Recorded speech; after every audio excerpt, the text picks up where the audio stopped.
New runners, stop wearing Alphaflys.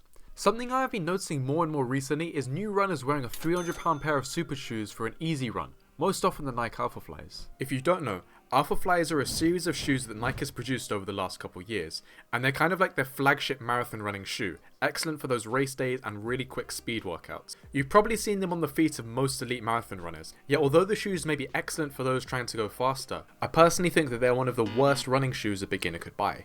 There are a couple of reasons for this. One of the most important ones is that Alphaflys are not designed for 90% of your training. When running, most of your training should be at an easy pace. A good guideline is that 80% of your mileage should be at a pace you can talk at. These runs build your body's aerobic system, which is the primary system used for most races at distances above 800 meters. Often these runs are quite long and can be taxing on your muscles as they are under strain for a long time. Therefore, your running shoes should be supportive and reduce strain on muscles whilst not encouraging you to go too fast, or else you risk making your training less effective. Alphaflys pretty much do the opposite of all of these things.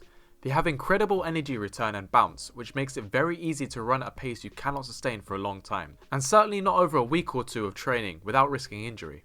Part of what gives these shoes the energy return is the carbon plates inside them. A carbon plate is a thin sheet or plate of carbon material found inside most maximalist shoes built for race days, often informally called super shoes. According to New Balance, the carbon fiber plate helps compress the foam of a shoe more quickly, allowing for greater and more efficient energy return when the runners take their stride.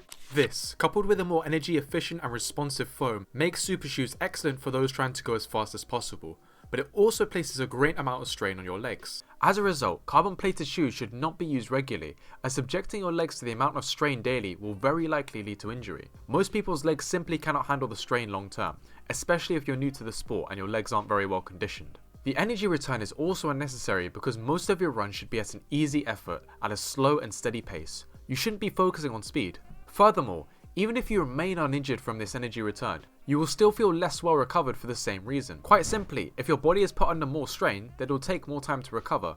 A key aspect of an effective running program is allowing for the greatest amount of volume while still allowing for effective recovery in between runs. If you are running in shoes that place a lot of strain on your muscles instead of taking the strain off of them, then you will feel more sore, more stiff, and less able to work out the next day, thus reducing your long-term development. And if you keep doing this, you'll end up injured. Another side effect of this high energy return is that the shoes degrade much faster than your average easy day trainer.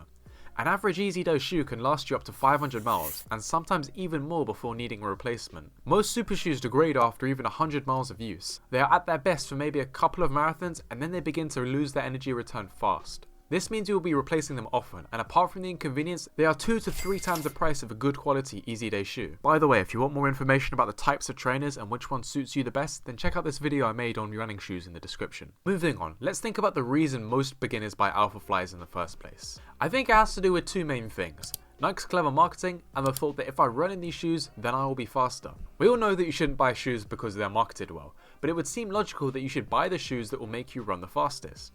After all, having these shoes been shown to increase marathon performance by 4%, pretty significant amount, right? Well, yes and no.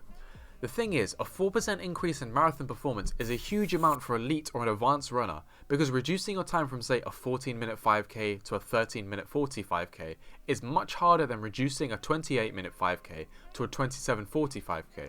Even though it's the same amount of time reduction. This is because an advanced runner has already made use of most of their genetic potential, and reducing their times becomes more about changing the 1% habits to get that extra bit of speed. Most runners starting will see far more than a 4% increase in their performance, especially if they have no history of exercise, as they have not used much of their body's genetic potential. With a good training program and consistent training, you will naturally see huge gains in fitness in the first few weeks and months of running. That means that even if we accept Nike's own figures on their product, which, let's be honest, are probably exaggerated even though the shoe does definitely help, you will still get better results from training a little longer. Now, this final point I'm mentioning may be the most controversial one, and it's more of a personal preference than something to do with training science, completely subjective. It's the idea that you shouldn't get into the habit of relying on running shoes to get fast.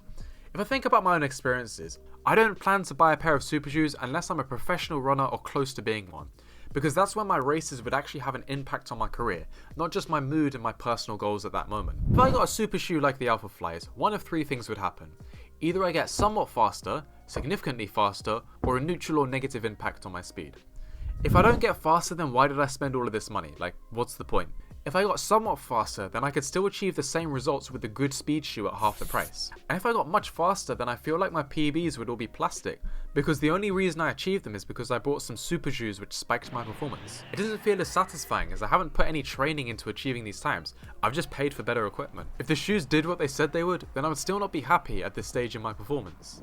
This is a minority opinion that I feel is gaining some support with the popularity of super shoes in the past couple years. Super shoes seem to be the main reason world records are falling one after the other, besides, you know, the supplements. A lot of running purists seem to hold the view that these super shoes are against the spirit of the sport, as records are not falling due to better performance and training, but better shoe technology.